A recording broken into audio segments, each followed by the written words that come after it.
Something worse than a recession can creep up on people because it does not arrive with one clean headline. A recession is easy for the public to picture. Growth slows, companies pull back, consumers get nervous, markets wobble, people start bracing for layoffs. It is painful, but it is familiar. There is a script for it. Governments know the language, central banks know the tools, investors know the playbook. What worries me more is the setup where the usual playbook stops working.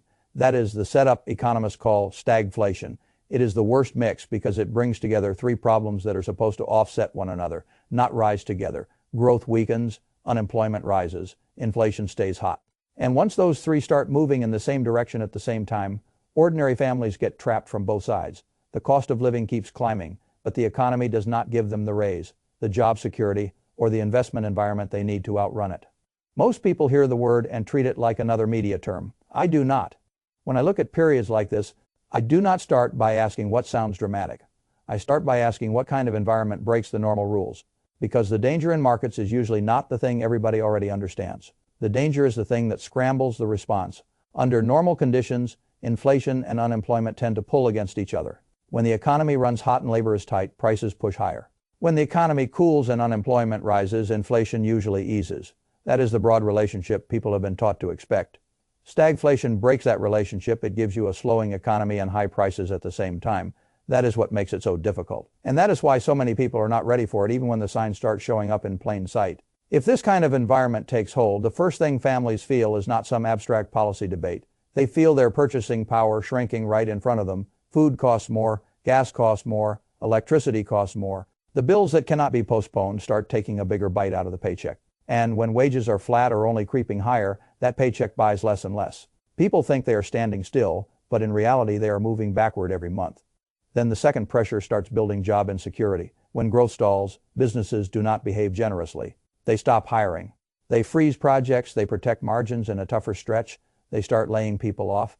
That means the same household that is already losing ground to inflation now has to worry about the income itself becoming less stable. That combination is hard enough on its own. But the third piece is what makes the whole thing dangerous for policymakers and investors alike. In a normal cycle, the Federal Reserve has a cleaner decision tree. If inflation is the problem, it can raise rates and cool demand. If unemployment is the problem, it can cut rates and try to stimulate growth. In stagflation, those two responses collide: raise rates to fight inflation, and you risk making unemployment worse and slowing the economy further. Cut rates to help growth and employment, and you risk reigniting inflation just when people can least afford it. So the institution that is supposed to stabilize the cycle suddenly finds itself choosing which pain it wants to intensify. That is not a comfortable place for a country to be. And in 2026, the reason economists are talking more seriously about this is not that one isolated metric has gone the wrong way. It is that several pressures are starting to stack on top of one another at the same time. That is always what I watch. Big trouble rarely comes from one clean cause. It usually comes from several manageable problems arriving together and feeding each other. One of those pressures is the tariff inflation loop. A lot of people treated last year's tariff fights like political theater, as if the real cost would never quite reach the consumer. But costs do not disappear because people are tired of hearing about them. They move through the system. At first they are absorbed in margins, then they show up in pricing, then households feel them in places they cannot avoid. And once more of those tariff costs are passed straight through to consumers, inflation starts getting another push at exactly the wrong time. That matters because tariffs do not just raise the price of one shiny imported item on a shelf. They work their way through production chains, transportation costs, replacement costs, industrial planning, and ultimately final consumer prices. When enough of that pressure sticks, it lifts the cost base across large parts of the economy. And when that happens during a period of weakening growth, it is not just annoying, it becomes stagflationary. Then you add the energy problem. High oil prices have a nasty way of acting like a tax on the whole economy. When oil stays elevated because of geopolitical tension, you do not just pay more at the pump. The cost of moving goods rises, the cost of producing goods rises, the cost of operating businesses rises, companies feel it, consumers feel it, everybody pays for it in some form, and that creates a double hit. It lifts prices, which feeds inflation, then it drains spending power everywhere else, which weakens growth. That is exactly the kind of combination I do not want to see layered on top of tariff pressure and a softening labor market. Then you come to the Federal Reserve's problem, and this is where the situation becomes genuinely uncomfortable. If unemployment is climbing, there will be pressure to cut rates politically, emotionally, and economically. There is always pressure to respond when jobs weaken. But if inflation remains sticky, cutting rates too soon can pour fuel back onto the very fire people are already struggling with. On the other hand, if the Fed keeps policy tight for too long to make sure inflation is contained, it can drag the labor market lower and turn a slowdown into a much deeper contraction. That is the policy trap. People like to imagine that central bankers are always holding a precise tool that can solve the problem in front of them. In reality, sometimes the available tools are blunt, and sometimes every option carries a real cost. In a stagflationary setup, the Fed is not choosing between good and bad, it is choosing between different kinds of damage. Then there is the structural fog that makes the whole picture harder to read. A lot of people went into the last year expecting an immediate AI productivity explosion. They assumed that all this investment, all this excitement, and all this capital spending would quickly translate into broad growth strong enough to offset other pressures in the economy. Maybe that still happens over time.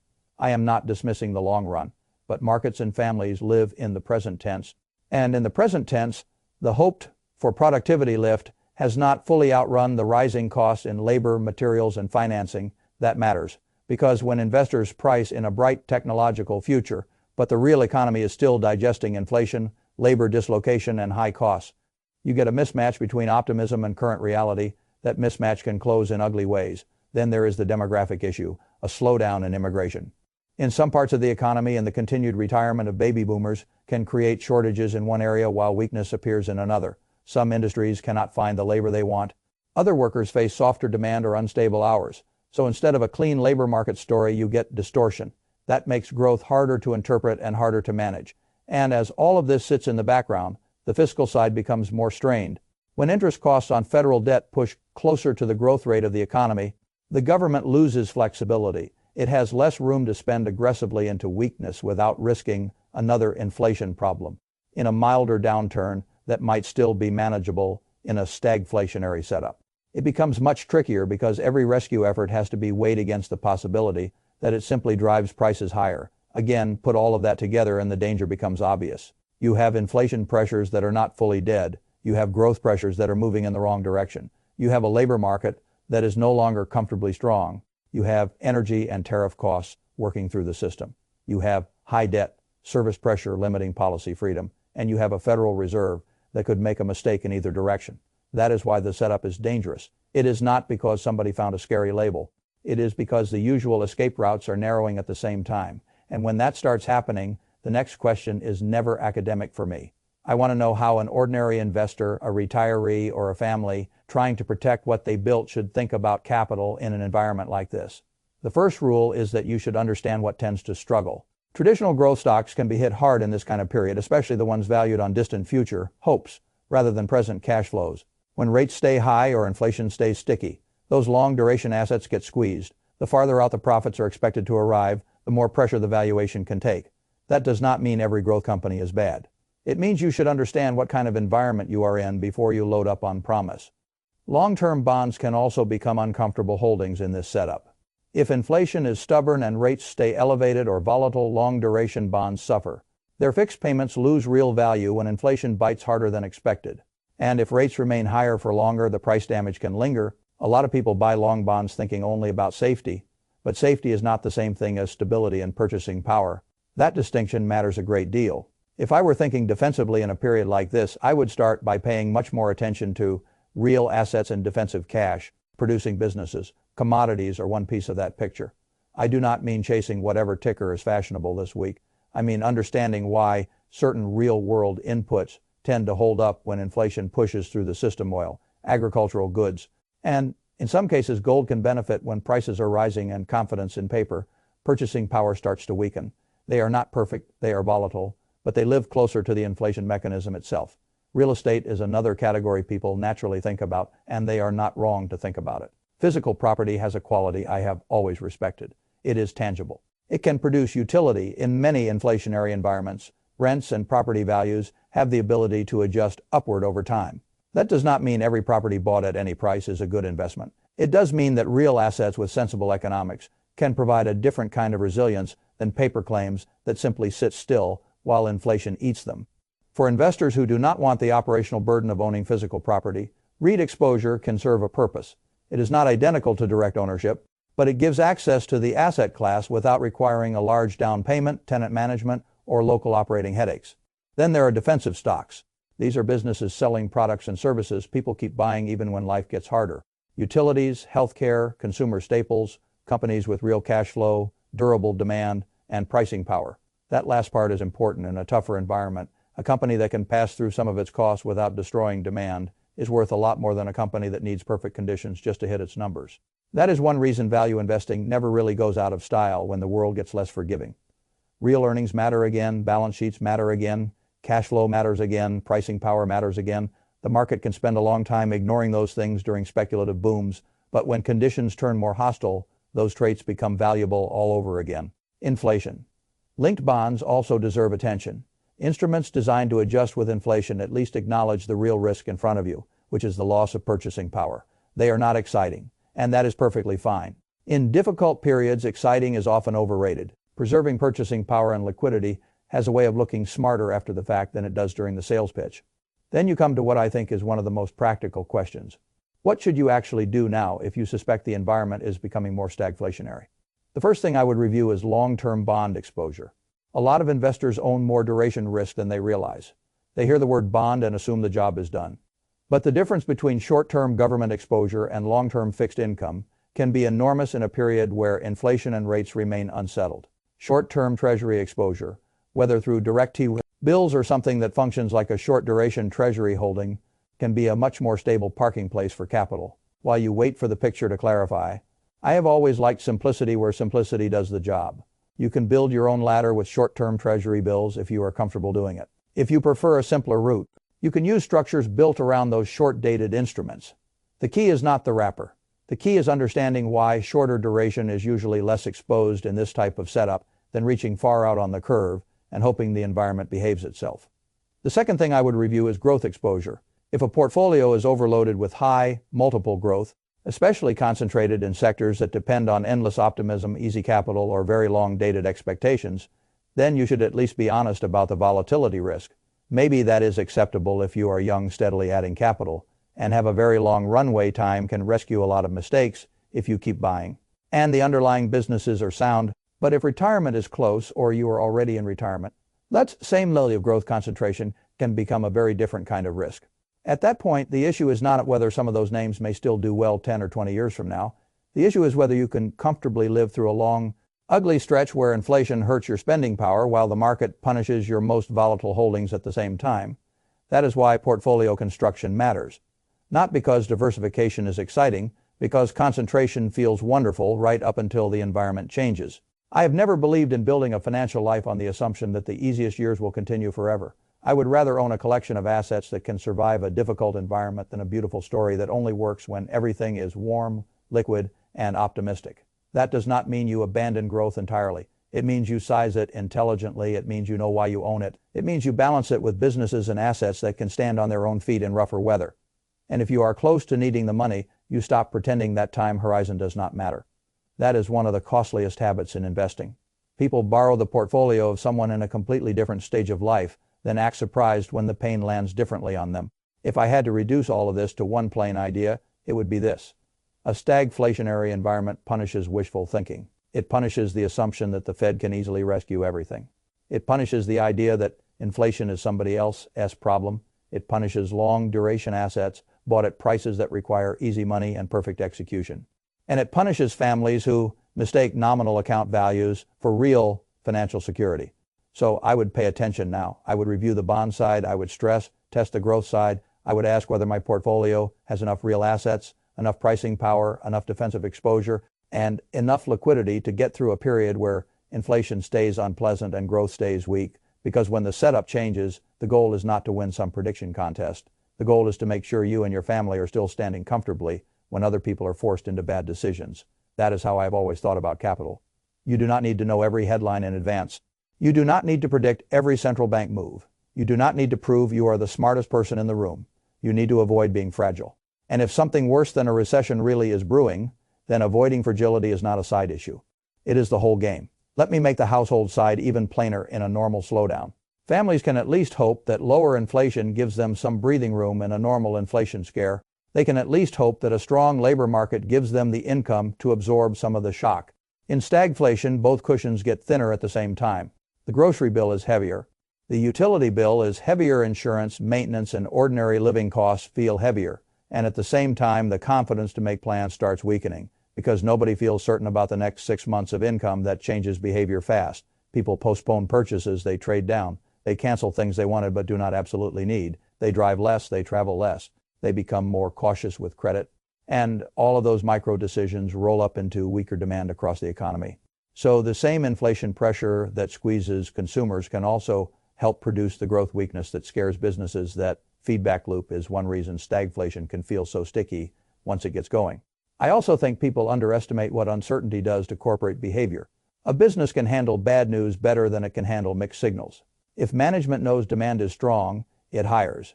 If management knows the economy is clearly rolling over, it cuts and preserves cash. The truly awkward environment is the one where costs are still rising. Financing is still expensive, labor is uneven, and the customer is getting weaker. In that environment, capital spending gets delayed, hiring gets delayed, expansion gets delayed. Nobody wants to make a big mistake. So caution spreads, and that caution itself becomes part of the slowdown. Now think about what that does to markets. If investors begin the year assuming lower rates, stronger growth, and a smooth productivity story, they will pay one kind of multiple for assets. If the year slowly turns into sticky inflation, disappointing growth, and policy uncertainty, those same assets can be repriced hard even before earnings fully roll over. Markets do not wait for the pain to be complete. They begin discounting the change in conditions as soon as confidence in the old story starts slipping. That is why I'm always more interested in the interaction between forces than in one data point by itself. 1 month of inflation is not the whole story. One payroll report is not the whole story. One oil spike is not the whole story. But when tariffs are feeding costs, energy is elevated, labor is softening, debt service is heavy, and policy flexibility is narrowing, then you are no longer looking at isolated events. You are looking at a setting where the normal economic relationships are under strain. That is when I stop treating the risk as theoretical. On the investment side, I would also be very careful about confusing an inflation hedge with a good investment bought at a bad price that comes up all the time. People hear that real estate can help in inflation, so they buy bad property with weak economics. People hear that commodities can do well in inflation, so they chase whatever already ran the most. People hear that defensive stocks are safer, so they ignore valuation and overpay for the feeling of safety. That is not discipline. That is just a new kind of speculation wearing a more respectable suit. If I were leaning more defensive, I would still want quality cash generation and sensible entry points. I would still ask whether the asset can carry its own weight. I would still ask what happens if the environment stays difficult longer than expected, because surviving a rough period is not just about owning the right category, it is about avoiding permanent capital damage from the wrong execution. The same is true for cash management. A lot of investors leave cash sitting wherever it happens to be because they are focused on the exciting parts of the portfolio. In a tougher environment, the boring part matters more, liquidity matters more, what your short-term capital earns matters more, where it sits and how quickly it is available matters more. That is another reason I favor understanding the short duration side very clearly instead of sleepwalking through it. And there is one more point I would make for people nearing retirement. Sequence matters. If you are drawing from a portfolio while inflation is running hotter and volatile assets are under pressure, the order in which those returns arrive matters a great deal. A bad environment early in retirement can do more damage than the same environment later on because withdrawals lock in the pain. That is why retirees cannot just copy an aggressive accumulation portfolio and assume patience solves everything. When you are taking money out instead of putting money in, resilience matters more than bragging rights. That is also why I would not let myself become hypnotized by one beautiful theme. AI may still be a powerful long-term story. Technology may still produce enormous winners. Growth may still outperform over a long enough horizon. All of that can be true, and it still does not mean this is the right moment to ignore valuation, duration, or macro risk. One of the easiest ways to lose money is to be right about the story and wrong about the timing, the price, or the portfolio sizing. In a stagflationary setup, those mistakes tend to be punished more severely, not less. So when I say something worse than a recession may be brewing, I do not mean people should panic. I mean they should stop drifting. They should stop assuming the same portfolio built for the last easy stretch is automatically suited for the next hard one. They should stop treating inflation as background noise, and they should stop pretending that defensive preparation is somehow pessimistic. Preparation is not pessimism. Preparation is what sensible people do when the range of outcomes gets wider. If the storm passes and conditions improve, a well-built portfolio still works. If the storm does not pass quickly, a well-built portfolio gives you options. And in investing, optionality is a beautiful thing. It keeps you from becoming a forced seller. It keeps you from chasing relief. It keeps you from having to reorganize your financial life at exactly the worst possible moment. That is why I come back to the same conclusion. You do not build a portfolio for the world you hope will show up every morning. You build it for the world that may not cooperate.